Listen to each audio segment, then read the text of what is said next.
Hi, and welcome to the Norwegian Wine Guy. Today I'm really lucky because I have a guy who's so far away from Norway. He's from New Zealand. He's Bill, and you're from Matuas. Yes, I am. Nice to having you. Thank you very much. Coming to Norway is far away from New Zealand. Yes, well, it takes me just on 34 hours of flights and stopovers to come to Norway, but it's well worth it when I get here. Yeah, you've been there a couple of times. I have, and enjoyed it very much. Yeah, and you're bringing, of course we don't have wine, or we do have some small wineries in Norway, but it's not commercial. But you have bring a lot of wine as well, and I want to talk about the Sauvignon Blanc story because that's kind of unique, the French grape in New Zealand. It is. My brother and I we studied winemaking because our family was a family of winemaking. My grandfather came from Croatia, and my father then made wine, and we studied winemaking in Mass University, and my brother studied at Fresno, and we decided that we were going to make wine at our father's winery, but unfortunately he decided that either we do it the old way or we go away. So we went away and we started making wine ourselves.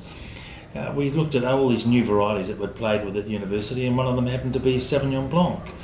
And so we were the first in New Zealand to plant a commercial vineyard of Sauvignon Blanc, and the first to make commercial wine in 1974. Yeah, and now it's the biggest export you got.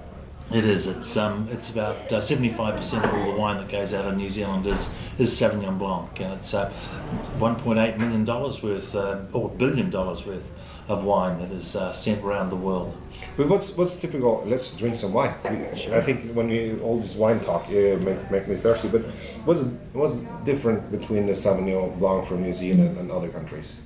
You think? Sauvignon Blanc coming out of New Zealand or coming out of Marlborough is unique.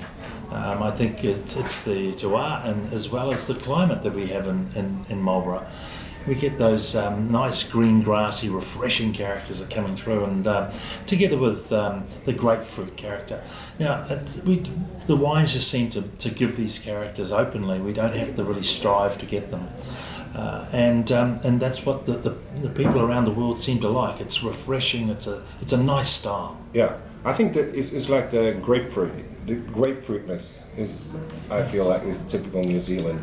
Yes. And I don't know if you produce grapefruit at all in New Zealand, but we do. Yeah, you do. We do. Yeah. But I think and then the grapefruit is a fresh fruit. Maybe when you taste it all by itself, it's sour, but when you have it in wine, it's the freshness is it. Yes, I think we get that through in the nose and through in the back palate. But we get the grapefruit character. We get also melon characters coming through.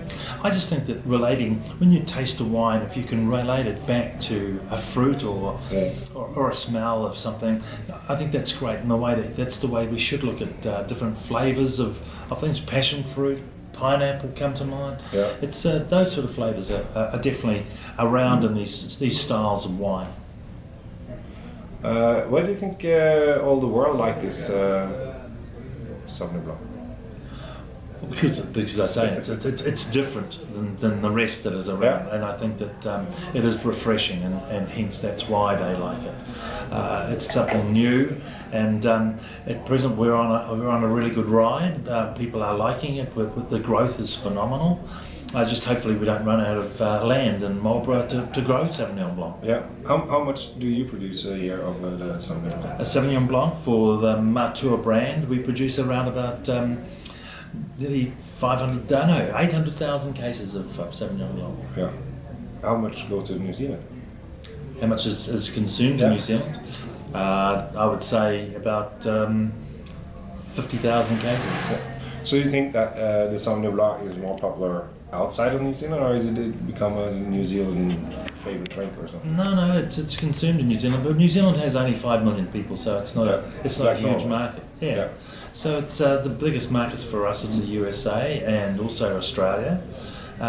Asia is becoming a bigger market. Norway is becoming a very serious market. So the markets are developing around the world, and UK is also a big market. Can you see the different? That's for you as a producer. Can you see the different tastes from United States to Europe or Asia?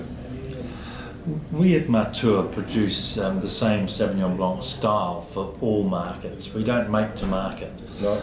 So Yes, there are different characteristics that people in different countries like, but our Sauvignon Blanc is, the Matuas Sauvignon Blanc is, what we try and do is we try and make it unique to Matua. So we go more for those approachable melon characters. Yeah. There's still the grapefruit characters in the wine, but it's softer. Yeah. It's a starting point for Sauvignon. Yeah. You used steel cap on your wines. Yes, we do. We use aluminium Stelvin caps. We have done that for many years. Since the start of the 2000s, we started using Stelvin. Most all wine that comes out of New Zealand is under screw cap or under Stelvin.